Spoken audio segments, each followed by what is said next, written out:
most people, at least I think in the general area of like what you would consider middle class, maybe a little lower than middle class, a little above middle class, are stuck in this weird trap, which is I work till I'm 40 or 50, till my kids are going to college. Now I'm paying for their college, but just at that moment, my parents are getting sick.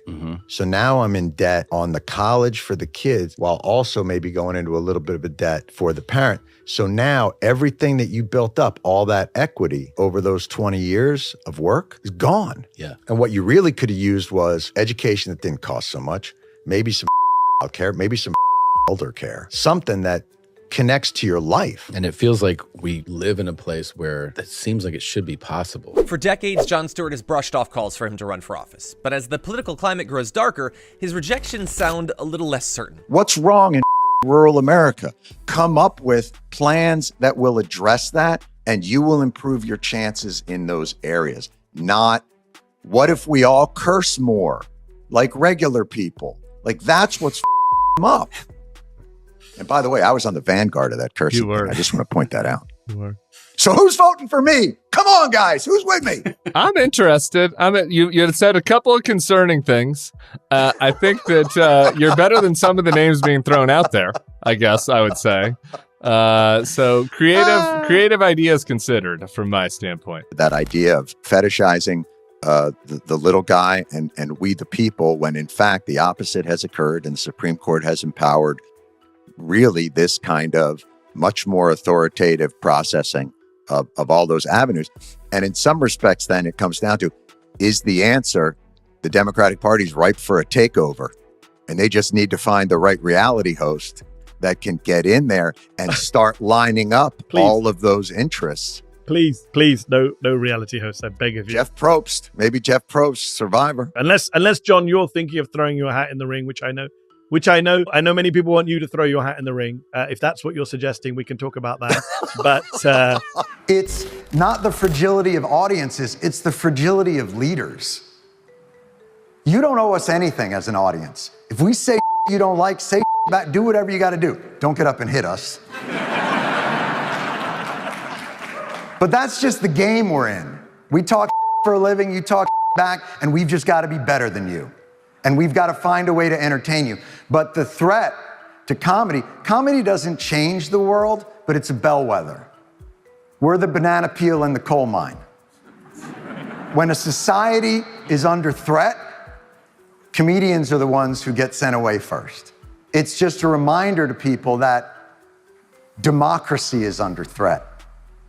Authoritarians are the threat to comedy, to art, to music, to thought, to poetry, to progress, to all those things. It's never been, all that is a red herring. It ain't the pronoun police, it's the secret police. It always has been, and it always will be. And this man's decapitated visage is a reminder to all of us that what we have is fragile and precious. And the way to guard against it isn't to change how audiences think. It's to change how leaders lead. Special effort to come on the show today because I have mentioned this show as being bad. It's not so much that it's bad as it's hurting America. So I wanted to come here today and say, wait. Here's just what I wanted to tell you guys. Yeah. Stop. Stop hurting America. I watch your show every day, and it kills me. I can tell you love it. It's so painful to watch. Your partisan, what do you call it, hacks. Wait, John, You have a responsibility to the public discourse. And you fail miserably. I think you're a good comedian. I think your lectures are boring. You're on CNN. The show that leads into me is puppets making crank phone calls. What is wrong with you? It's someone who watches your show and cannot take it anymore. I just can't. You need to get a job at a journalism miserably. School, I think. You need to go to one.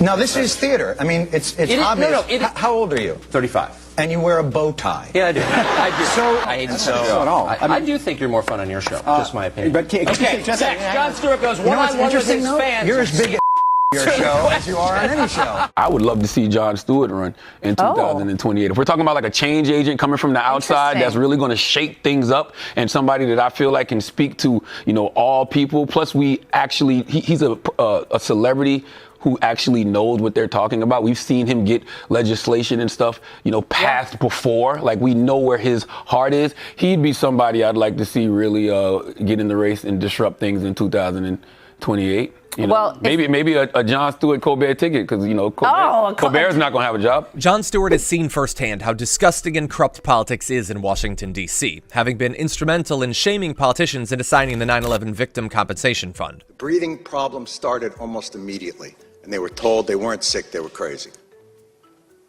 And then, as the illnesses got worse and things became more apparent, well, okay, you're sick, but it's not from the pile. And then, when the science became irrefutable, okay, it's the pile. But this is a New York issue. I don't know if we have the money. And I'm sorry if I sound angry and undiplomatic, but I'm angry.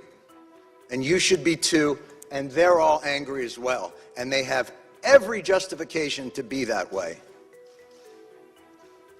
There is not a person here, there is not an empty chair on that stage that didn't tweet out, "Never forget the heroes of 9/11. Never forget their bravery. Never forget what they did, what they gave to this country." Well, here they are.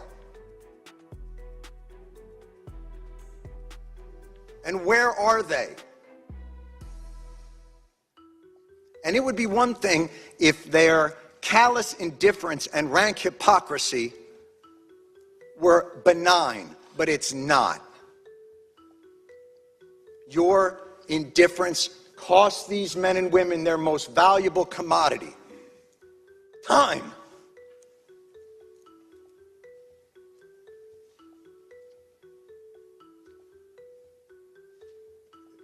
It's the one thing they're running out of.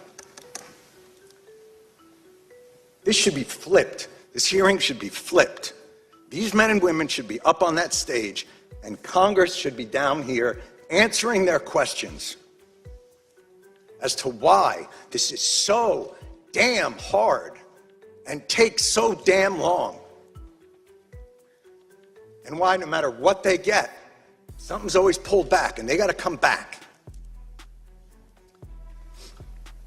Mr. Johnson, you made a point earlier, and it was one that we have heard over and over again in these halls, and I couldn't help but to answer to it, which was, you said, look, you know, you guys are obviously heroes, and 9/11 was a big deal, but, you know, we have a lot of stuff here to do. And, you know, we got to make sure there's money for a variety of disasters, hurricanes and tornadoes. But this wasn't a hurricane, and this wasn't a tornado. And by the way, that's your job anyway.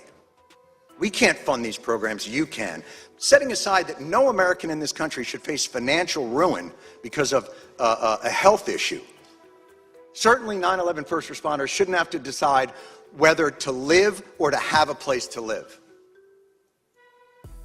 And the idea that you can only give them 5 more years of the VCF because you're not quite sure what's going to happen 5 years from now, well, I can tell you, I'm pretty sure what's going to happen 5 years from now.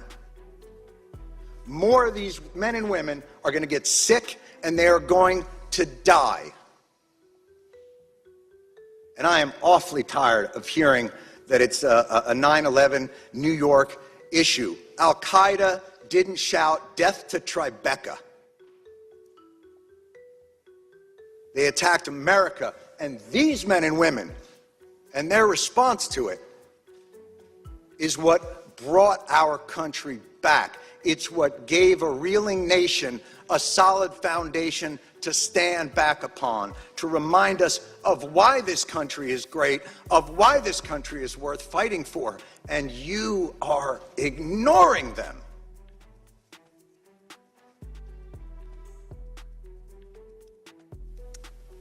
And you can end it tomorrow.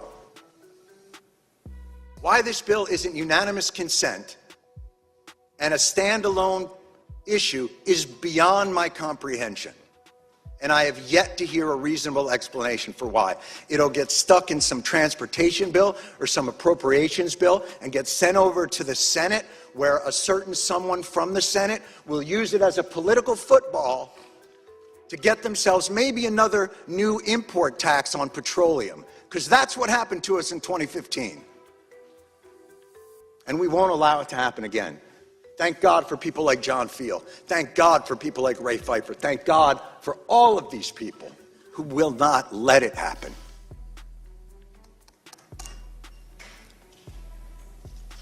They responded in 5 seconds. They did their jobs with courage, grace, tenacity, humility. 18 years later, do yours. Thank you.